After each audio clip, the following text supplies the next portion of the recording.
Hello there everybody, Rosanna here. Hope you are well. Just finding an angle where I'm not staring at the sun. Here we go. So yes, we have a full moon in Aries upon us. I spent some time last night gazing at the moon and really feeling into what's going on, because the new moon is in Libra, and Libra is all about how we relate to others. Aries is the first sign of the zodiac and it's about the ego, it's about the self, it's about how we show up in the world. I did a little live stream earlier, which was the start of my yoga class and kind of theming for the week, and it was very much about the relationship between how we show up for ourselves on our mat and what we learn about ourselves as we encounter challenges, and then how we show up in relationships, because every relationship we have with another person is a reflection of our relationship with ourselves. And so often we live our lives trying to distract ourselves from the relationship we have with ourselves. Have to keep busy, busy, busy, don't want to think, don't want to dwell on things, don't want to look inwards. It's a far too scary place to be. And yet this full moon is illuminating everything that is within. And as we grow and evolve, we're really moving into the space, which I was talking to a friend of mine, Maria, earlier, and she encapsulated it beautifully, of being able to sit in the unknowing without being anxious. So when things haven't quite manifested in our lives as we need them to, when we're waiting for a house, we're waiting for some money to come through, we're waiting for the next client, whatever's going on, and it's very easy to go into anxiety. The challenge really is to drop into the peace. And this goes right back to everything I've been doing the last week. So if you've been watching my videos, you'll know that I went and took part in a sensory babies training course, which I highly recommend, by the way, early in the week. You can look them up. They're brilliant. Sensory babies, absolutely amazing. Latest neuroscience, developmental science in terms of in utero and first 2 years of life. And also I was at the Birthlight conference and I had the Birthlight tutors meeting. Again, the whole focus was on audio, on how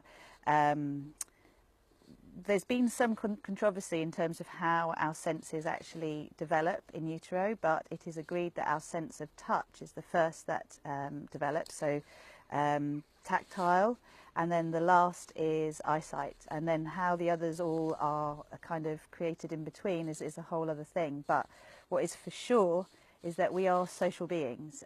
We do need to be able to connect to ourselves, though, and have a sense of ourselves, our own physical boundary, which we learn through being in the boundary of our mother, pushing against that boundary, which anyone who's been pregnant knows, those kicks and those elbows, and then being able to kind of understand our own boundary in relation to the outer world once we are born.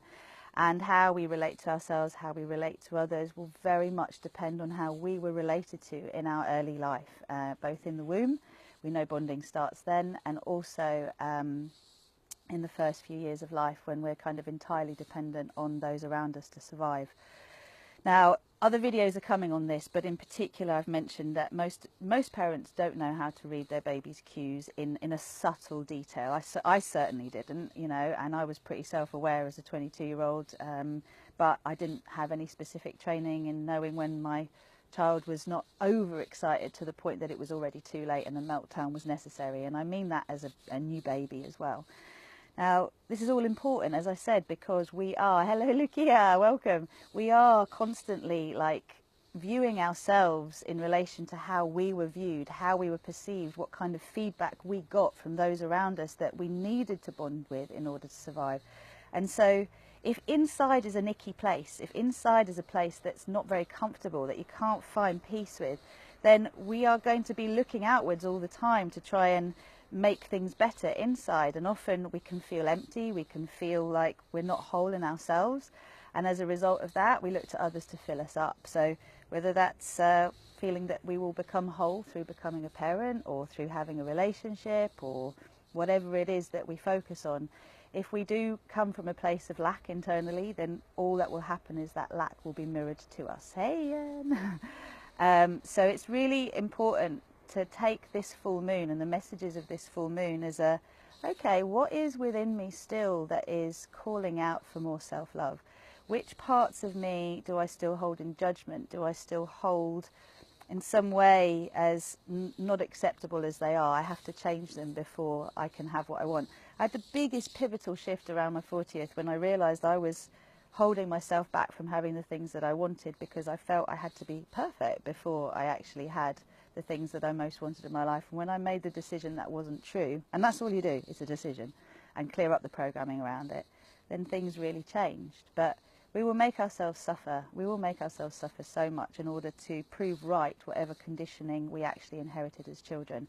And you know if that's true for you, please get in touch, because you don't need to stay true to an allegiance towards that which you were brought up around, because most of us were not brought up around tremendous consciousness. We were brought up around more conditioning that was inherited, passed down, never questioned.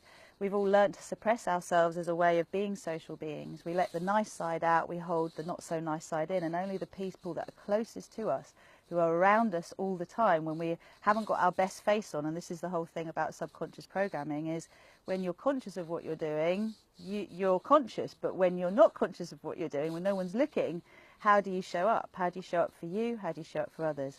It's our most intimate relationships that will see our deepest truths in terms of how we really feel about ourselves, because we will project that on others.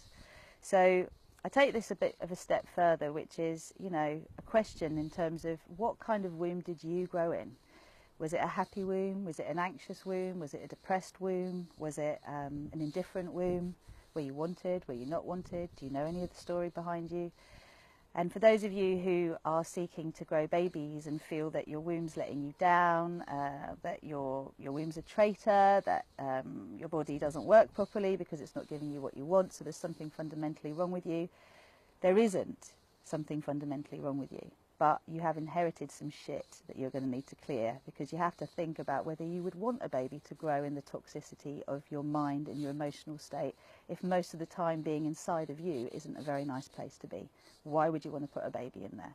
And why would you want to bring a baby into the world that you're inhabiting if you're looking for a distraction from what is already going on? This can all sound pretty harsh, but my coaching is very effective because I don't bullshit people. I get straight to it, and I do it with love and compassion because I've been through the process myself. And at the end of the day, we don't grow if we've got someone go, oh yeah, poor you, it's all terrible, isn't it? Sure, there is a place for compassion. We all suffer, it's horrible, but I'm here to help you get what you want. I'm here for you to see the blocks that are standing in the way. And there's nothing like desiring something and really wanting it for you to actually then see what's blocking you from having it. Most of us give up instead of dealing with the blocks. We go, oh, I can't, whatever. And that's the shame, because you never shift. You never really shift and become the person that you most want to be, which is the person who is loving and accepting of self, and therefore able to be loving and accepting of others, and therefore able to be a conscious parent, a heart-centered parent. And, you know, I do bring it back to parenting a lot, because all of us are children of someone, and many of us did not get the nourishment and the nurturing that we needed most. It's no one's fault, okay? It's no one's fault. But if you want to move forward, you have to give yourself the nourishment and the nurturing that you actually want. You're not going to get it through the quick fixes. It's something about you growing your own inner family, your own inner male, inner female, inner child, from a wounded place to a sacred place. And that's, again, the work that I do. And if you are local to me, there is a cacao ceremony. It's not Tibetan, it's a crystal sound bath and co-creation meditation yoga workshop on Sunday the 30th of this month for the equinox, where we'll be evolving the inner family. But for this particular full moon, allow yourself to see what's coming up, because, as I said, it's the unloved parts of you that want to be acknowledged and brought light and love to. And it's also about being able to forgive all of the relationships in your life thus far for not having worked out the way you wanted to. So forgiving the people that maybe were toxic towards you. I had an apology from an ex recently, and I'd forgotten how much what had happened had actually influenced the rest of our relationship, and it went on for many years. But something that happened early in our relationship really shut me down, and as a result of that, I never fully opened to it. And just acknowledging that and just accepting that and being willing to forgive both the other person and yourself for whatever choices you've made this far will really help you to make the most of this full moon energy. It's about subtlety, it's about kindness, it's about softness, it's about being able to be with what is uncomfortable, even with our own anxiety, without trying to make it better, but just to bring light and love and acceptance to it. And through doing that, things actually change.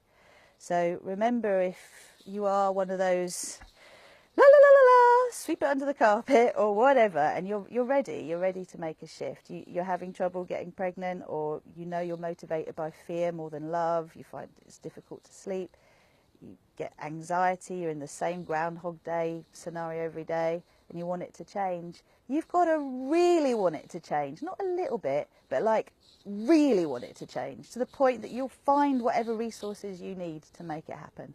And if you're there, I'm ready to work with you. Get in touch. If not, you might need to suffer a little bit more. And there is a real value to suffering. Remember that. It really teaches us where we are blocking the flow in our own lives. And we will need to do it as long as we need to do it until we give it up. When we do, it's like they say, when the student's ready, the teacher appears. And that's true for all of us, whether you're working with me or not. You have to be ready for the next bit. And only you can decide whether you're ready when you've had enough of what's going on as it's currently going on. So let the light really of the full moon just bathe you in consciousness and awareness around this. And don't try and suppress the stuff that's coming up. It needs to come up. And if that makes you cry, if it makes you angry, if it makes you frustrated, it's okay. Look at what tools you've got to deal with it and pray, hand it over, be willing for a solution, and you will find it. Your higher self is the part of you that's already further along the path that you want to go on and can communicate with you and support you to actually get there. Your head will give you lots of reasons not to change. Your heart will say yes to things that your head will challenge. But heart-brain resonance is how you actually get your brain, your mind, your conditioning to entrain with your heart and to follow something new and not staying stuck in your old ways. So if you're ready to not be stuck in your old ways, use the moonlight and do the work. Lots of love. Take care. Lots more videos coming this week. I'm back. Take care.